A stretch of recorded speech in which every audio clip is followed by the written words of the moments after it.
protest. I often hear from young people, and it struck me that there's really either that they feel that their protests are pointless because the media doesn't cover them and nothing changes, or they feel that it really doesn't do anything and that you're more effective with internet activism. And I really thought about this a lot because I grew up in the Haight-Ashbury and I'm the child of hippies, and so my formative memories were of very moving, powerful protests that I knew were changing things, not just politically, but also kind of spiritually in a way, like people were being changed and society was being changed. So I did some research to find out, and instinctively, I mean, that marches I've been on lately for the last decade, they really are, you do feel impotent. You feel like you're engaging in some kind of weird Disneyland activism. You know, like there's going to be kind of Mickey Mouse and Snow White with a banner, you know, at the front. I mean, it's like totally fake somehow. Why is that? So I did some research and I discovered, and many of you are lawyers, you'll appreciate this, that actually it feels fake because it is fake now. I discovered that for 30 years there's been a systematic effort on the part of those who benefit from a small group of people holding power, a systematic effort to kill off effective protest by a death by 1,000 cuts of bureaucracy, over permiticization in jurisdiction after jurisdiction. So what do I mean by this? Is it okay if I feel like I can't see the people in the back? I'm just going to sit up a little. I looked at places where protest made a difference. Actually, I took one step back. In trying to answer the question, how do you save a nation from being closed by an oligarchy that wants to close a democracy? I looked at other times and places where citizens effectively pushed back against would-be dictators. And one thing that came up again and again and again is mass protest. Not only did it come up, but mass protest always works. Always works. I mean, unless the leaders are willing to literally send out the military with submachine guns and mow people down, mass protests like the kind you saw in Pakistan, the kind you saw with people power in the Philippines, the kind you saw all over the Baltic states, Estonia, when they were bringing down the Soviet Union, the kind you saw in East Germany, always works. The civil rights movement, mass protest. Okay, so what kind of mass protest? The kind of mass protest that always works is illegal just about everywhere in the United States today. Why is that? For a protest to be effective, you have to stop traffic. You have to stop traffic. What keeps you from getting a permit in the United States? Stepping a foot into the street. Now, why do you have to stop traffic? Because for a protest to do anything, it has to disrupt business as usual. I don't mean violence. Whoever's tape recording this, to take it back to Quantico or whatever, I don't mean violence. I mean dissent. Martin Luther King, who wrote Letter from Birmingham Jail because he marched without a permit, said sometimes it is important for the tension to rise up, for people to see that all is not well, and that you do that by stopping traffic. That's how citizens indicate, business as usual is not acceptable. And by the way, the founders did this all the time, up and down the eastern seaboard in the 1760s, 1770s, 1780s, mass protests of ordinary citizens who didn't like the British crown, and they dismantled the tax collectors' mansions brick by brick till there was not a brick standing.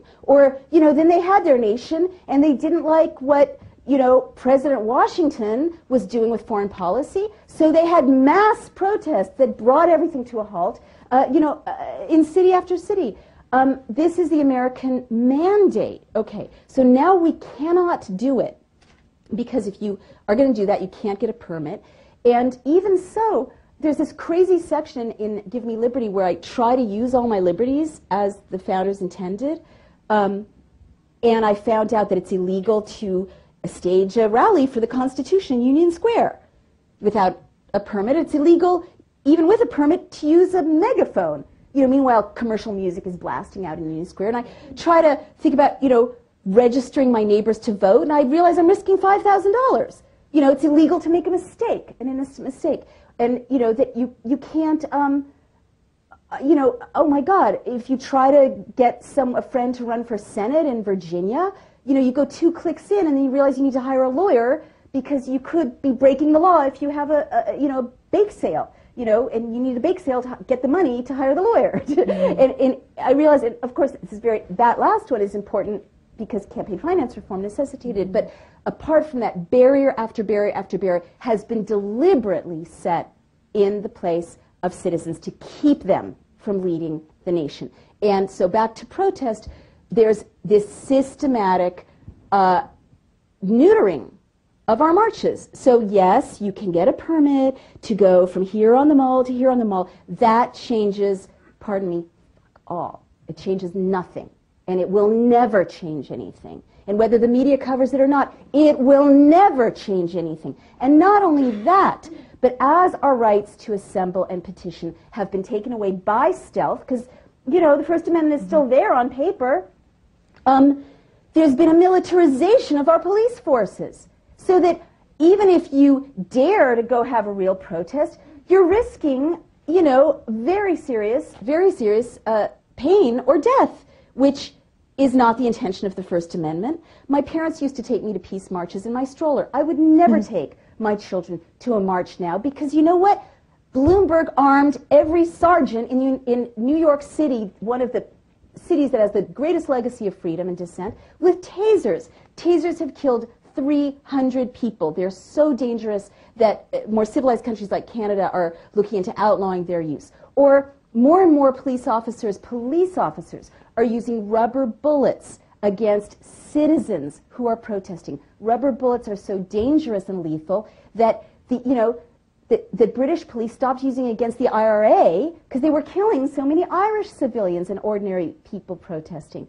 And then, if that wasn't bad enough, what's your Homeland Security money doing?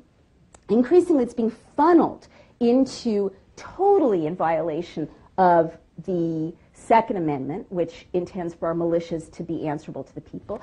It's being funneled to police forces in city after city. Homeland Security agents are training them in militaristic tactics. Now we found that even the military, where's the military? They're training police officers at St. Paul for the Republican National Convention. And if you see the movie of The End of America, you'll see footage that people smuggled out of militarized sweeps of innocent citizens protesting, innocent nonviolent citizens, violent sweeps, and terrifying, you know, Amy Goodman, a journalist, being dragged off bodily, screaming by people in, you know, who look like Darth Vader in vicious riot gear.